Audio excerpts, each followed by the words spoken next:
ফিরে আসলাম আধা ঘন্টা পরে। চুলে একটা প্যান বসিয়ে দিয়েছি।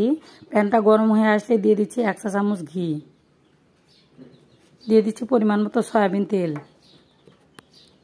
তেলটা গরম হয়ে আসলে দিয়ে দিচ্ছি 1 কাপ পেঁয়াজ কুচি। পেঁয়াজ কুচিগুলোকে আমি বেরেস্তার জন্য ব্রাউন কালার মতো করে ভেজে নেব। তোমার বেরেস্তাটা ভেজে নেওয়া হয়ে গিয়েছে, এখন উঠিয়ে নিচ্ছি। বেরেস্তাগুলো উঠিয়ে নেওয়া হয়ে গিয়েছে। এই তেলের মধ্যে দিয়ে দিচ্ছি 1/2 কাপ পেঁয়াজ কুচি। পেঁয়াজ কুচিগুলোকে নেড়ে চেড়ে হালকা করে ভেজে নেব।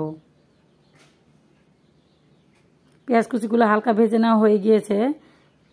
এখন দিয়ে দিচ্ছি 2 টুকরা দারচিনি, 2টা তেজপাতা, 2টা কালো এলাচ, 5-6টা সাদা এলাচ, 2 টুকরা জয়ত্রী এবং 6-7টার মতো কালো গোলমরিচ। মশলাগুলোকে তেলের সাথে ভেজে নেব একটু। মশলাগুলো ভেজে নেওয়া হয়ে গিয়েছে। এখন দিয়ে দিচ্ছি 1 চা চামচ আদা বাটা, 1 চা চামচ রসুন বাটা, 1 টেবিল চামচ কাজু বাদাম বাটা। আপনারা চাইলে যে কোনো বাদাম বাটা দিতে পারেন। আদা রসুন বাটাগুলোকে একটু ভেজে নেব। দিয়ে দিচ্ছি 1 টেবিল চামচ টমেটো সস। টমেটো সসটা আপনারা চাইলে স্কিপ করতে পারেন, আমার কাছে খেতে ভালো লাগে, এই জন্য আমি দিয়ে দিচ্ছি। তো এ পর্যায়ে দিয়ে দিচ্ছি সামান্য পরিমাণে পানি, যাতে মশলাটা পাতিলের তলায় লেগে না যায়।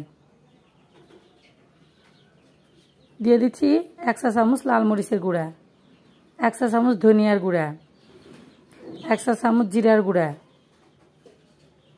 এবং সামান্য পরিমাণে জয়ফলের গুঁড়া। জয়ফলের গুঁড়াটা বেশি দেওয়া যাবে না, তাহলে কিন্তু খেতে ভালো লাগবে না। নেড়ে চেড়ে ঢাকনা দিয়ে দিচ্ছি কিছুক্ষণের জন্য।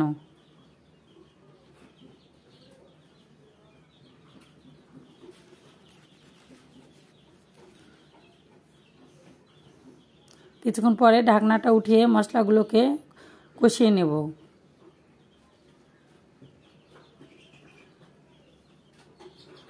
মশলাগুলো আমার কষিয়ে নেওয়া হয়ে গিয়েছে। এখন দিয়ে দিচ্ছি ম্যারিনেট করে রাখা চিকেনগুলো।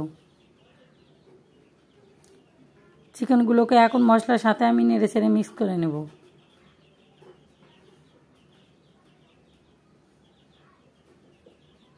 মিক্স করে নেওয়া হয়ে গিয়েছে। ঢাকনা দিয়ে দিচ্ছি 2-3 মিনিটের জন্য। ফিরে আসলাম 2-3 মিনিট পরে।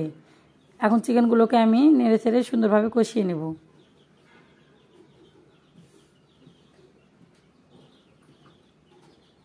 চিকেনগুলো কষিয়ে নেওয়া হয়ে গিয়েছে। এখন দিয়ে দিচ্ছি 1 কাপ লিকুইড দুধ। নেড়ে চেড়ে ঢাকনা দিয়ে দিচ্ছি 4-5 মিনিটের জন্য।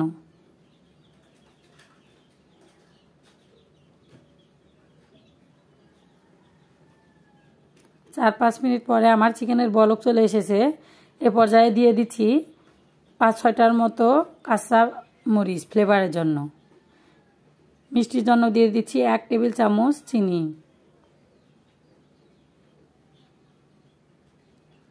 ঢাকনা দিয়ে দিচ্ছি আরও 2-3 মিনিটের জন্য।